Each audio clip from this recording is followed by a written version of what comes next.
Welcome here, friends. Good to see you. Welcome, welcome. If you're a guest or new to us, special welcome to you. My name is Paul, and I have the honor of serving here as lead pastor. Welcome to Lakeview. Now, today we are beginning a brand new series entitled Follow Me Beyond the Cross.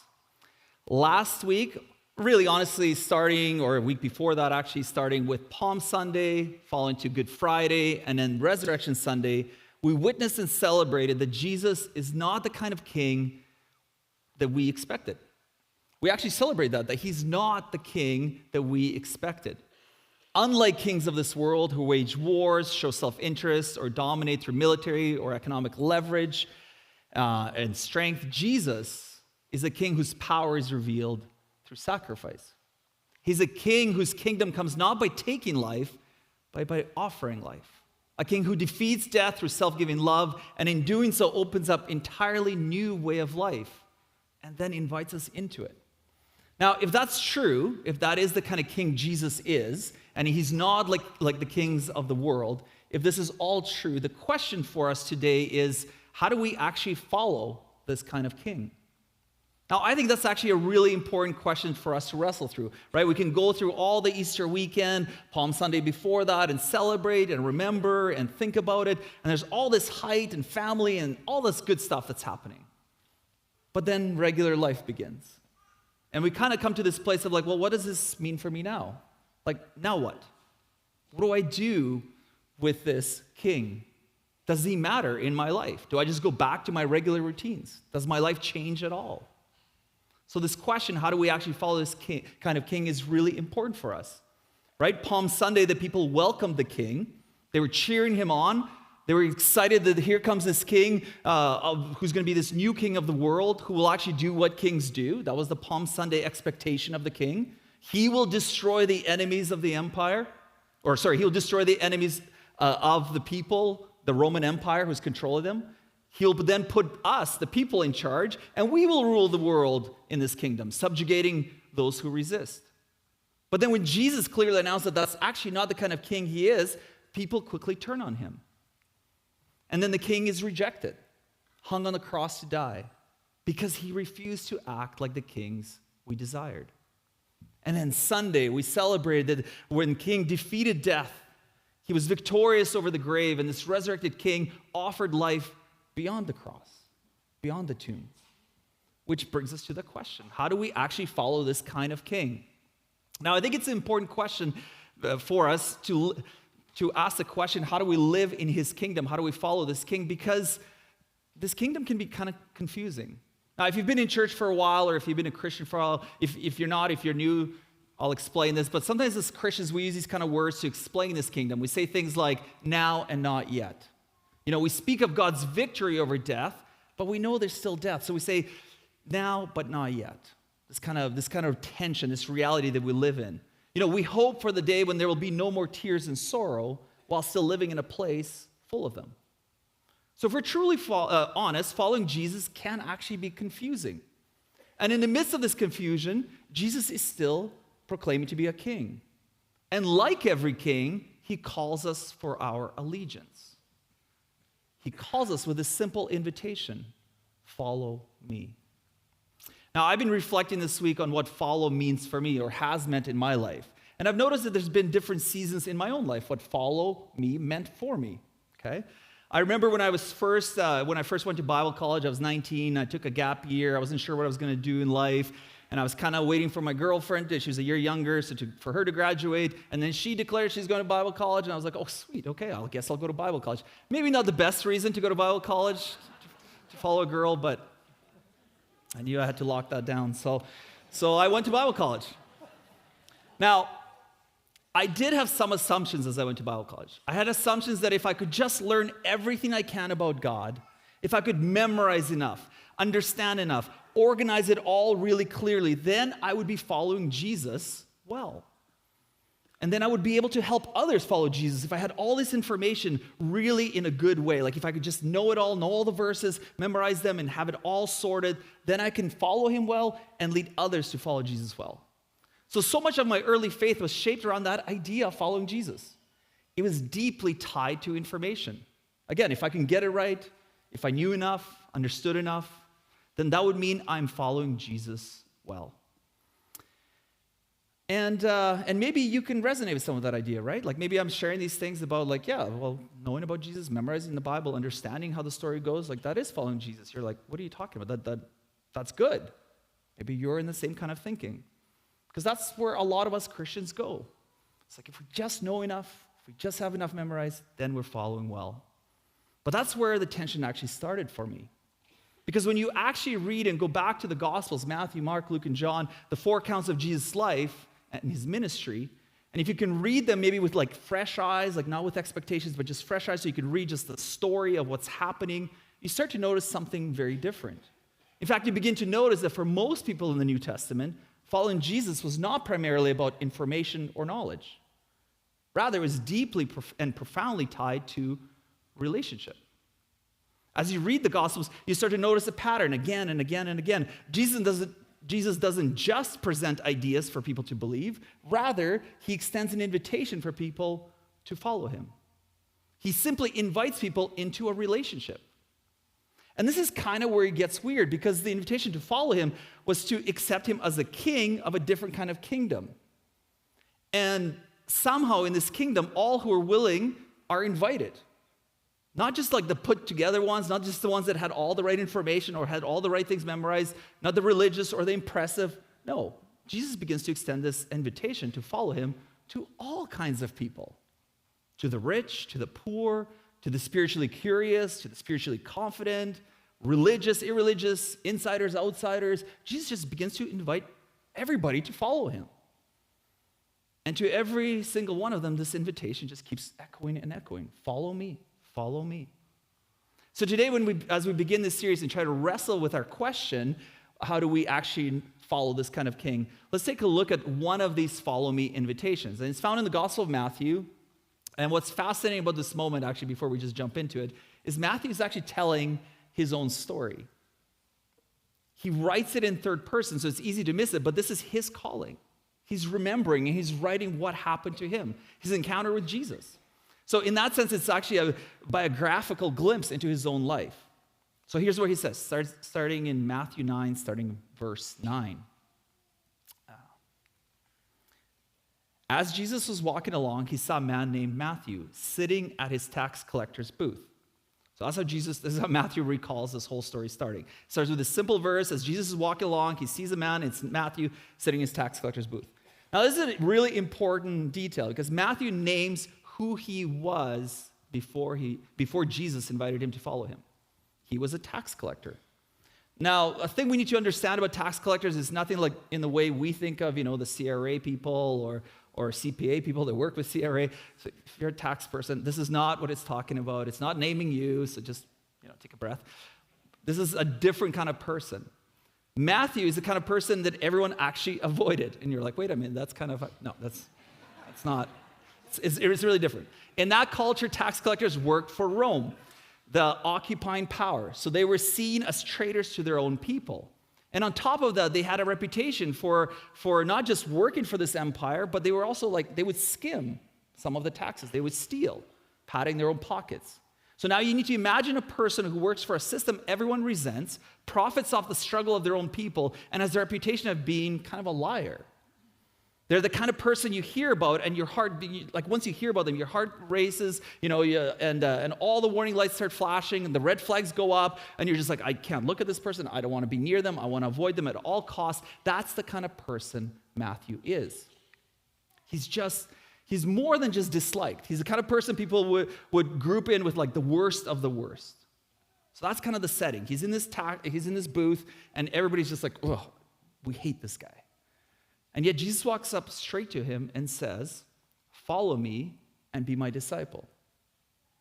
So Matthew got up and followed him. Now, if you're a Bible reader, it's easy to just kind of sort of roll with whatever Jesus does, because you're like, well, yeah, he's Jesus. He's going to do these things, and it's kind of cool, and we kind of just move on. But it's actually really important to slow down and feel how disorientating this moment is. Everyone's watching. Here's Matthew, who's deeply, deeply, deeply hated. And Jesus comes up to him, and he doesn't call him out. He doesn't insult him. He doesn't put a curse on him. He comes up and is like, follow me. And that, honestly, with our own culture and context, it's really actually hard to describe. Jesus at this point is a rabbi, he's a teacher. And in that culture, that came with certain expectations. It came with certain assumptions about how to be this kind of teacher. It came with assumptions how you should act and who was actually worthy to follow a teacher. So typically a rabbi would gather students who were seen as promising and respectable, people who had something to offer. And eventually he would actually send some of the followers home. A rabbi typically would be like, okay, here's a bunch of people, or it's kind of a tryout, and eventually I'm going to send some of you home, and I'm going to keep the best of the best. This is what followers of rabbis look like, the best of the best. They had the best information, they had memorized everything, they knew all the things, and they can reason and argue and do parables with you. It's the best of the best. So when Jesus invites someone who's not best of the best, he's actually a person hated and rejected by his own people, it messes with your categories. It begins to mess with your expectations and your sense of like, what is happening? Is Jesus actually a rabbi? Is he actually a king? Is he actually a Messiah? Because he's doing things he's not supposed to do. Now, to bring it a bit more home, you probably have had experienced this feeling before, right? Like imagine you're having a conversation with a good friend of yours, like someone you trust, someone you assume sees the world the same way you do, and you're talking about something, I don't know, anything, something light, let's say politics. And you're sure this person's like on the same page with you.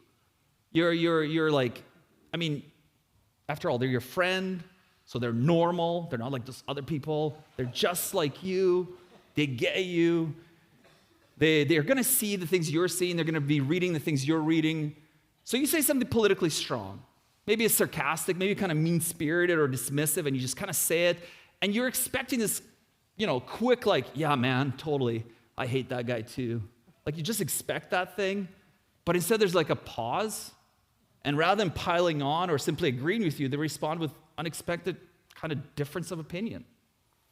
They don't even necessarily, they don't even like disagree that this person you're insulting is bad, but they have this different pushback, like this more generous or kind. And you are completely in shock, disorientated, wondering, wait, are we talking about the same person? Like, what are you doing? How do you not hate this person like I hate them? And it just throws you off. Like, wait, I thought we were like all on the same track here. What are you doing?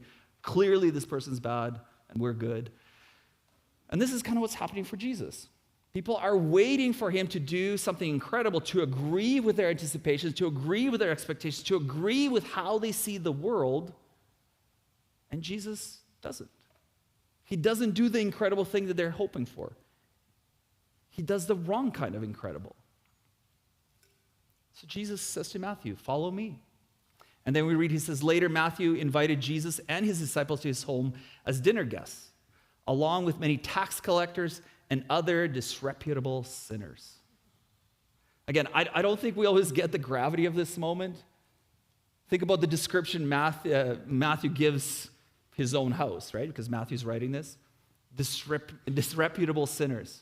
Like Matthew's only friends are other tax collectors, other traitors, other people that have betrayed their nation, people who were known to be sinners, people who are on like they're just pushed out because they just can't be near the holy and the good people of God. They're outcasts. They're outside of the religious system. So not only did Jesus invite this hated person, Jesus now goes to Matthew's house to hang out with Matthew and his terrible friends. This is terrible, isn't it? Now let me tell you why this is such a big deal. What we see in the gospel story is Jesus was so extraordinarily comfortable with people who weren't anything like him. And as you read Matthew, Mark, Luke, and John, apparently people who were nothing like Jesus were very comfortable with him. My version of following Jesus when I was younger was knowing all the right information, understanding all the rules. And if you understand all the rules and what is good for you and what is not good for you, you tend to avoid the bad things for you. Now, can I just say that there's actually deep wisdom in that? There's merit in not doing the bad things, because bad things for you are bad things. The problem, of course, becomes when people become the bad things. When people become the bad things that you avoid, the ones you try to discard, the things you try to stay away from. When people become that, that's where the problem begins to rise up. The religious people in Jesus' time had a system. You avoid touching anything that makes you unclean. You do not touch. You do not go near. Because if you do, the unclean thing will get on you and make you unclean. And now, because you're unclean, because you were near somebody who's unclean or you touched somebody who's unclean, now you can't go to the temple, so you can't be near God. You can't see some of your family. You can't participate in festivals and celebrations. You'll be shunned and excluded, so you just don't touch. You just don't go near. So you can understand why the Pharisees see Jesus do this, and they're outraged. Like, what, is this really a rabbi? So we read, they say, but when the Pharisees saw this, they asked his disciples, why does your teacher eat with such scum? Can you hear the venom in their words? Why is it that he chooses people who are nothing like him instead of us, people who are like him? Why would he choose them instead of us? Why would he move toward people he's nothing like instead of people who are like him? Like, doesn't he know what is the right side of history here? Why is he moving towards them? And they're confused, disturbed, because in their world, holiness meant distance, separation from the unclean, unworthy. You simply do not touch. And here's Jesus at the table. And this is really actually where the story gets interesting. Because Jesus knows what's being said. He's God. He knows what the Pharisees are saying outside the door. He knows how frustrated they are. He knows, he feels the tension and their frustrations. And you can actually just kind of picture the moment. There he is sitting there with Matthew and all his terrible friends. And there's all this commotion outside. And the Pharisees are like, what is he doing there? Why is he eating with them? Why isn't he with us? And on hearing this, after listening, Jesus says, when he heard this, he said, healthy people do not need a doctor. Sick people do. Now, aside from the obvious, of course, that sick people do need a doctor, that's kind of obvious, there's a lot of things to unpack in this statement. There's a lot going on here. I mean, Matthew is writing this about his own life. And you have to imagine this in this moment where he knows exactly who he is. He actually gets it. He knows how people see him. He knows where he belongs and where he doesn't belong. So I just want to pause on that moment. Matthew knows. He hears Jesus say this, it's the sick that need the doctor, not the healthy. He knows who he is. Now, because sometimes faith, at least for me, had become a lot about information and rules, and when it does, when that's the way we approach faith, when that's the way we approach following Jesus, we begin to feel responsible to point out how wrong or how sick someone else is. We begin to point the finger. We begin to make a statement. We begin to proclaim how sick somebody else is. Just like the Pharisees. Like, if that's what faith is all about, getting information right, then it's like getting the diagnosis right. And it becomes everything about our faith. It's like figuring out who's sick and figuring out who's healthy and letting the sick know that they are sick. Now, this next part might feel a little prickly, but in my experience, walking with people, pastoring and counseling people, when we feel the need to constantly point out how sick someone else is, it often says more about us than it does about them. So here's what I've learned. You actually don't need to convince someone that something's wrong in their life, that they're sick. Most people already feel it. Most people already feel it in the parts of their lives where they have learned to hide it, to manage it, or have gotten really good at not looking at it at all. The reality is now whether something's actually wrong in their life. It's whether we feel safe enough to face it. Whether there's someone who can see all the brokenness in my life, all the sickness in my life, and they're willing to see it, to face it, to come near me, and not turn away. Then we read, then he added, now go and learn the meaning of the scripture. I want you to show mercy, not offer sacrifices. Now Jesus is quoting Hosea here. He's quoting a prophet. He's letting them know he wants them to understand the heart of God, and they've been missing it all along. Well, what we may miss here is that this is incredibly offensive to the Pharisees. Because all they did in their life is learn. Their whole life was built around this, to study the scriptures, to keep the rules. This was like literally their full-time job. Their full-time job was essentially to be good. Like, so if somebody asked him, like, what do you do? What's your identity? He's like, well, I'm good. I stay clean, I get it right, that's my job. There's a clear assumption here by the Pharisees that we are the ones who actually get it and you, Jesus, don't. And now Jesus shows up and says to them, go and learn what this means, which is frustrating and insulting because he's telling us, the experts, to go back and to learn. Jesus, in his words, is saying, you have mastered the system. You know the information. You can recite it all. But you have missed the heart. And when I think about following Jesus, and I think about my own experience and how many times in my life I have wrestled with a phrase, and those of you that may be new to church may not have heard it, but those of you in church, I'm sure you've heard it lots, the phrase of grace and truth, right? You've heard this, right? Yeah, of course we have to offer grace to people, but we have to also offer truth. That's true. Because the pushback often sounds like this. Well, Jesus is Jesus, so of course he can be around sickness and brokenness and not be affected by it, but what about us? What about us? And pretty quickly the conversation shifts back into the rules, into information, into where the lines are, the borders are, who's in and who's out. Well, I can't go to the sick because I'll get sick. I'm not Jesus. They're the sick ones. I'm the healthy one. But what if we were actually missing something here? What if the invitation, follow me, isn't just about believing the right things? What if it's actually about stepping into the kind of life Jesus himself is living? Which means when we see people living in ways that aren't leading them into life, the call isn't to stand back, to analyze, to call out the sickness in them, but rather to follow Jesus towards them, to sit at the table with them, to share a meal. And not out of pity or disgust or out of some obligation, like some spiritual, checkbox, like I did it. Ugh, that was rough. They're sick. I was there, but I did it. But what if it's actually to follow Jesus towards those people out of love? Because they're the very people Jesus seems to love.